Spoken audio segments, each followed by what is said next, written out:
videonya, ada Gus Jazuli itu sama Ki Imad itu merespon suratnya Sayyid Mahdi Rojai dengan sebutan bahwa Sayyid Mahdi Rojai itu ngeprank Gus Rumail dan Mbak Alawi. Ya.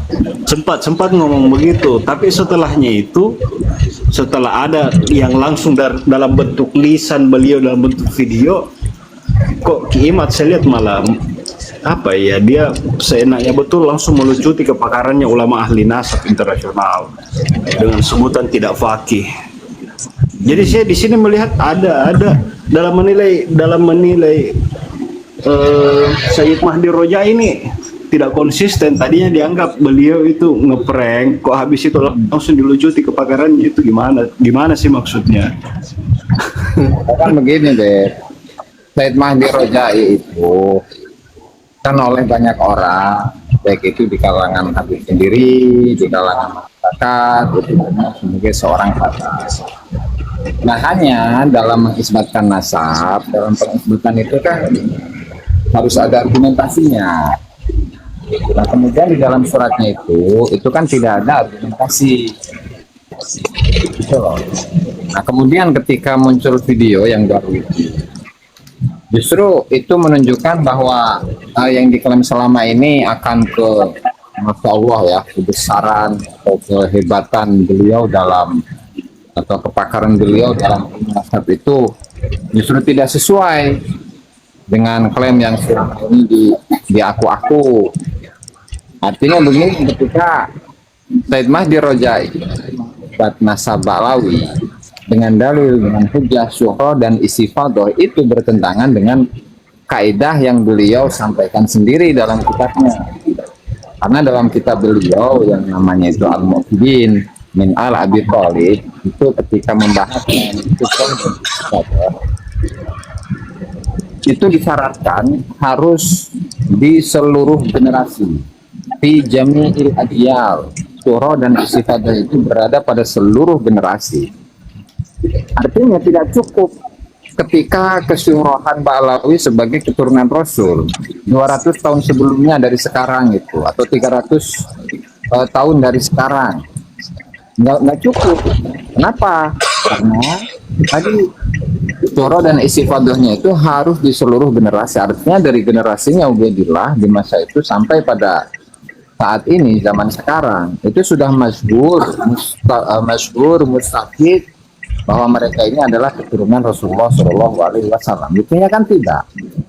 Nah, sehingga ketika Said Mahdi Rojai itu antara fatwa, kemudian dibandingkan dengan kaidah yang beliau gunakan sendiri, nah itu tidak sinkron. Terlebih lagi ada pengalaman yang sebelumnya di tahun 2000 beliau mengisbat seorang keluarga, satu keluarga yang di negara Kuwait itu, yaitu keluarga Handal namanya itu, keluarga Handal. Beliau isbat itu. 16 tahun kemudian ternyata ada komplain dari seseorang ulama yang namanya Sayyid Ni'matul Hijaz. Ini dari mana ini Said Mahdi Rojai? Kenapa engkau itu mengisbat nasab mereka sementara mereka itu sama sekali tidak dikenal sebagai as-sadatul asyraf? Engkau ini berdasarkan dalam pengisbatan nasab mereka atas dasar apa? Nah, lalu tidak dikenal maksudnya metode syuhronya batal berarti. Iya, betul, syuhra dan istifadahnya itu batal. Nah, ini makanya saya kasih perbandingan di pengalaman yang sebelumnya, bahwa Said Ni'matul Hijaz itu komplain kepada Said Mahdi Rojai, kenapa kok bisa sampai mengisbat nasabnya keluarga Handal, padahal mereka tidak memiliki kesyuhrohan, keistifadahan nasab yang bersambung kepada Rasulullah Shallallahu Alaihi Wasallam. Maka beliau mempertanyakan, begini Gus, dari mana? Gus, menurut Gus Aziz Jazuli, Ya. Sayyid Mahdi Rojai itu tidak meneliti nasab Ba'lawi sehingga beliau asal mengisbat, cuma metode itu yang antum sebut tadi. Ya, sebagai nasabah. Maksudnya beliau itu menurut antum tidak meneliti ya? Iya. Ya, artinya dalam tahu dari mana? Ya dari argumentasinya, Beb.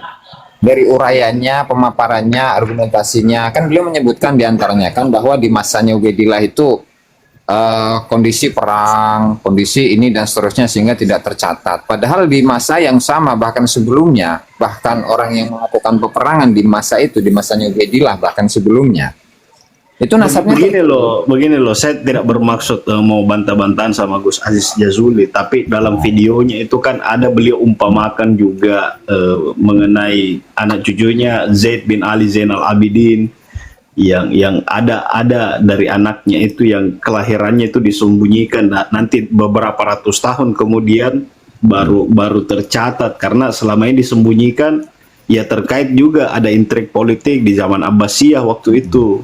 Ya. Gitu loh, beliau kan sudah mengambil perumpamaan. Nah ini apalagi ini seorang Sayyid hijrah di tempat jauh, ya akhirnya jangkauannya, ini kata beliau ya di dalam video itu. Nah itu kan akhirnya jangkauannya pencatatan nasab, akhirnya itu sulit jika Sayyidnya itu hijrah di tempat jauh, dan beliau sendiri sampaikan kasus-kasus seperti ini tuh banyak. Makanya metode syuhro yang dipakai, kalau selisihnya ya katakanlah 400-300 tahun begitu, ya itu yang dipakai sisi syuhro. Kalau dalam ilmu nasab kan, ini boleh saya dikoreksi ya kalau saya keliru ya Gus Aziz. Ya, jadi kalau seorang pencatat nasab itu kan harusnya mereka itu memang mencari keturunannya yang tidak ada, dan kalau ditemukan sisi keluarga dari metode syuhro yang istilahnya itu, kalau memang mereka itu dikenal sayyid di daerahnya, ya tinggal dihitung range waktunya, misalnya 500 tahun itu berapa generasi sih, kan gitu. Dan apakah memang ini benar? Jadi kalau menurut saya terlalu terburu-buru itu anggapan, karena video tersebut terus kita menganggap Sayyid Mahdi Rojai itu tidak meneliti nasab Ba'alawi sehingga asal-asalan mengisbat, padahal kita itu cuma berasumsi beliau itu tidak meneliti. Seorang ahli nasab itu bukan sekonyong-konyong mengisbat. Mereka pasti meneliti gitu, melakukan observasi. Itu maksud saya loh. Ya. Paham nggak maksud saya, Gus Aziz? Ya, saya mengerti, saya paham. Artinya kan begini, Bib. Dari pemaparan yang disampaikan oleh Syed Mahdi Ar-Rojai itu tidak dapat membuktikan kesejarahan dari Ubaidillah sendiri. Padahal gini kan, Bib, kita sudah tahu dari apa yang disebutkan di dalam kitab-kitabnya Ba'lawi mengenai kemasyhuran dari tokoh Ubaidillah. Beliau bertemu dengan siapa namanya, Syekh Abu Thalib Al-Makki. Kemudian di tahun berapa itu, 370-an, ya 370-an beliau haji, kemudian mengisbatkan nasab beliau, membawa ratusan syahid, kemudian bertemu dengan hakim, bertemu dengan ulama. Nah, artinya dari kisah itu kan kita bisa mengambil kesimpulan bahwa beliau ini sangat masyhur loh. Nah, hanya saja cerita-cerita atau kisah-kisah seperti ini tidak dapat dibuktikan sama sekali, Beb. Artinya dari ketokohan beliau, misalkan bertemu dengan Syekh Abu Thalib Al-Makki, apakah ada bukti? Kemudian ulama-ulama yang berinteraksi dengan beliau, yang menjadi guru atau yang menjadi murid-muridnya beliau, itu pun juga tidak ada datanya. Nah, dan seterusnya. Sehingga untuk mengukur kesyuhrohan dan keistifadohan nasab beliau bersambung kepada Rasulullah itu tidak bisa dibuktikan sama sekali. Nah, sehingga inilah yang sebenarnya ditunggu oleh Kiai Haji Imad dan kawan-kawan. Ingin mengetahui bagaimana sih argumentasi yang akan dipaparkan oleh Syed Mahdi Ar-Rojai yang katanya beliau adalah seorang pakar nasab, itu kan, yang mengisbatkan nasab Ba'lawi. Nah, ternyata pada kenyataannya ya beliau hanya dalam uraiannya itu hanya menyebutkan kesyuhrohan dan keistifadohan, kemudian terkadang hanya menyebutkan kemungkinan-kemungkinan gitu, Beb. Sehingga kita tidak bisa mengambil argumentasi apapun dari pemaparannya Syed Mahdi Ar-Rojai. Kan yang namanya ahli nasab itu, ilmu nasab itu kan sangat erat kaitannya dengan ilmu sejarah, Beb. Sehingga ketika ilmu nasab itu dikaitkan dengan sejarah dan sejarah itu tidak mengkonfirmasinya sama sekali, ya berarti hasil dari apa tadi itu namanya pengisbatan nasab itu ya sia-sia. Itu Beb. Orang. Sebentar, Kong, Ustadz Halim, mohon diatur ini apa namanya Bentar, saya pakai perbincangannya. Sebentar, saya pakai HP lain, naikkan lagi saya ya. Sebentar ya. Siap, Kong. Nih bisa difahami ya Beb ya, di FR ya. Halo. Iya, saya bisa paham, tapi gini loh. Saya menganggap teori dan syarat kiimat itu sebenarnya anomali dalam dunia nasab. Kenapa saya katakan begitu? Karena memang gini loh, kalau memang teori kiimat itu benar, harusnya Ba'alawi itu tidak diakui dari dulu. Kan Terus gitu persoalannya sekarang. Nah, saya tuh kan cuman mendapati di Indonesia aja ini yang orang mempersoalkan Ba'alawi dalam khusus An-Nasabah ya. An-Nasabah itu nggak ada yang mempersoalkan Ba'alawi kecuali di Indonesia, dan yang mempersoalkan di Indonesia ini juga sama seperti di luar negeri. Ini bukan orang ahli nasab yang mempersoalkan gitu. Nah, itu yang saya temukan. Jadi ya saya kalau tanya saya mau pendapat Gus Aziz Jazuli maupun Kiimat, ya tetap ya bukan karena saya ini tidak main pilih-pilih, enggak. Tapi ya tentu saya memilih orang sesuai dengan disiplin ilmunya. Siapa yang lebih berhak didengarkan? Apakah memang seorang an-nasabah atau bukan dalam urusan nasab? Kan gitu aja. boleh saya jawab. Boleh saya jawab. Bentar, jangan dijawab. Oh, ya, siap. Nah, Bentar, Mas Ajis, FR, udah keliling dunia kemana aja kok bilang Indonesia aja yang membahas ini? Saya mau tanya itu tadi. Iya, saya tahu kok sampean mau tanya itu, makanya saya tanyain. Maksudnya sudah keliling dunia mana aja maksudnya? Sampean kan bilang katanya cuma di Indonesia saja, ya kan? Iya. Sampean udah keliling kemana? Udah survei? Iya, Saya kalau survei nggak survei nasab, tapi saya nggak pernah mendengar ada di negara mana sih, Berarti narkoba mana yang Bang FR kurang jauh mainnya. Ya, main dulu yang jauh, baru ngomong Begini seperti loh. itu nanti. Ya, Bang King Kong, Udah dong, Kos. udah jangan Bang dijawab. Sudah, kalau memang belum kemana-mana, bilang aja. Ya artinya begini, kalau Bang King Nggak Kong usah punya arti, bukti, nggak usah arti FR, biar dijawab langsung Mas Ajis Bang- ya. Oke, Bang King terima Kong- kasih. Bang King Kong Lanjut memang Mas Ajis. sudah observasi. Udah, diam dulu FR ya. Lanjut dijawab Mas Ajis dari pertanyaan tadi. jadi untuk apa namanya nasab Alawi itu kan memang ulama-ulama lah ya, ulama-ulama itu kan ada sebenarnya dari Yaman itu, siapa namanya itu, aduh, Muqbil Al-Wadai itu ya. Kemudian dari Irak itu ada itu Yasin Al-Khalidar. Kemudian juga dari Mereka ahli nasab apa bukan? bentar. Saya itu loh. Kemudian yang ketiga itu siapa namanya, Ali Tantowi dan seterusnya lah ya. Itu terserah mereka lah ya, mau menganggapnya sebagai ahli nasab atau tidak. Cuman gini, kalau Bang FR ini mengatakan atau menelusuri salah satu kitab nasab, kitab panduan nasab yang ditulis oleh Khalil bin Ibrahim Ad-Dulaimi, mana di sana itu dikatakan bahwa al-bahis fi ilmil ansab ruknun min arkani hadzal ilm alladzi laulahu la asbaha ilmul ansabi urdatan li ta'addudiyatil ara. Di mana seorang peneliti dalam ilmu nasab itu adalah dasar utama atau pilar utama dari pilar-pilarnya ilmu nasab.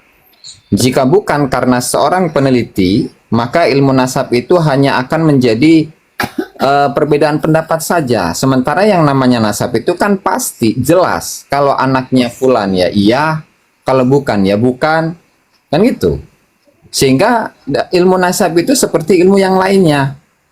Ini kaitannya sejarah kok. Siapapun itu bisa untuk mempelajari sejarah. Nah, hanya saja memang dia itu harus mengetahui bagaimana metode-metode yang biasa digunakan dalam ilmu tersebut. Nah, kemudian mengenai misalkan untuk menelusuri Ubaidillah, ini kan kajiannya ilmu nasab nih, dan ilmu nasab itu adalah bagian dari ilmu sejarah. Ilmu sejarah saja itu membutuhkan data primer, data yang ada di zamannya itu. Artinya ketika kita ingin mengetahui Ubaidillah benar atau tidak sebagai keturunan Rasulullah Shallallahu Alaihi Wasallam, anaknya Ahmad bin Isa misalkan, melalui jalur anaknya Ahmad bin Isa, kan tidak mungkin kita ini mendapatkan informasi mengenai Ubaidillah. Informasi itu baru didapatkan setelah 550 tahun. Bagaimana bisa orang sekarang misalkan dia menceritakan secara detail sebagai data sejarah, ya? Untuk sejarah yang terjadi atau kejadian yang terjadi 500 tahun yang lalu atau 600 tahun yang lalu. Nah, sementara ini nasabnya paling sahih sedunia, min as-sahih ahli baitin nubuwati nasaban, itu kata Syekh Yusuf An-Nabhani. Masa yang paling sahih, nasab yang paling sahih untuk menemukan satu nama, untuk menggali kesejarahan dari satu tokoh yang dikatakan sebagai imam, sebagai mujtahid, sebagai orang yang sangat terkenal di masanya, itu tidak mampu untuk mendapatkan data-data tentang dirinya sama sekali. Nah, padahal untuk tokoh-tokoh yang ada di sana, di Yaman itu sendiri, seperti Imam Al-Hadi Ilal Haq yang bernama Yahya bin Husain bin Ibrahim bin Qasim Ar-Rasi, beliau ini orang Madinah, termasuk dari duriyahnya Sayyidina Hasan itu. Kemudian pindah ke Yaman, ke Sodah, Yaman Utara, ke Sodah dan sekitarnya. Beliau berperang. Beliau melawan Abadiyah, beliau melawan Qoromitoh. Namun karya-karya beliau ada, sejarah beliau jelas, catatan mengenai beliau banyak, bahkan pemikiran beliau itu turun-temurun dari masa ke masa, itu selalu diabadikan oleh generasi-generasi setelahnya. Nah, sementara untuk itu beliau wafat itu pada tahun 297, jauh sebelum masanya Ubaidillah, sekitar 70 tahun sebelumnya itu. Nah, sementara Ubaidillah ini, jangankan untuk mendapatkan karyanya, jangankan untuk mendapatkan biografinya atau catatan mengenai dirinya, namanya saja itu tidak disebutkan oleh ulama manapun. Nah, sehingga disitulah tugas seorang peneliti nasab untuk mencari data-data sejarah sebanyak-banyaknya untuk bisa memastikan bahwa tokoh ini ada. Tidak hanya tokoh ini ada, tetapi tokoh ini ada sekaligus terdapat ketersambungan nasabnya kepada Rasulullah Shallallahu Alaihi Wasallam. Nah, baru itu ilmu nasab. Jadi tidak hanya Gus Aziz. Ini siapa sih yang mute-mute gua? Nah nih, ente diam dulu, Gus Ajis belum selesai ngomong. King Kong, kau tadi itu juga nyolot. Tiba-tiba nanya kan, kau sendiri sudah observasi sampai di mana kau nanya kayak gitu? Saya moderator di sini, jangan main. Ente kalau nggak mau. Ente tadi tuh masalah nyolot, bilang sudah tanya, lu sendiri sudah observasi sampai di mana? Gue tanya. Saya kan tidak mengeluarkan statement. Loh iya, makanya untuk yang bisa membuktikan itu kan saya bilang harus ahli nasab. Loh. Dia punya narkoba nggak di luar negeri, itu kan pertanyaanmu tadi. Jadi kalau kamu tanya ahli nasab, dia memang lembaga pencatat nasab, ya. Misalnya kalau di Irak apa lembaga Mas Ajis belum selesai. Ya artinya kan selesai. Ketika kok hilang ini orangnya. Dan kalah mental. Lanjutkan aja Mas Ajis biar teman-teman di bawah mendengarkan. Siap. Ya artinya ketika seorang tokoh yang memang tidak memiliki data-data sejarah, kemudian diklaim sebagai bernasab yang paling sahih sedunia, ya tentu ini kan bertentangan dengan ilmu nasab sendiri, sehingga meskipun ratusan ulama mengisbatkan seorang tokoh yang tidak memiliki data sejarah, yaitu sama saja mereka itu apa namanya pepesan kosong atau tong kosong lah yang bunyinya nyaring gitu. Jadi percuma meskipun 100 orang Mahdi Ar-Rojai mengisbatkan nasab Ba'lawi, yang nggak ada efeknya ketika tidak sedikit pun mendatangkan argumentasi, apalagi argumentasinya itu wahmiyah, yang berdasarkan atas asumsi saja yang tidak apa namanya dapat dipertanggungjawabkan. Jadi gitu. Cukup, Mantap. saya rasa itu Kang King Kong. Ya, alhamdulillah penjelasannya sangat jelas banget ya. Kemudian yang baru naik mungkin ada yang ingin ditanyakan kepada Mas Aziz.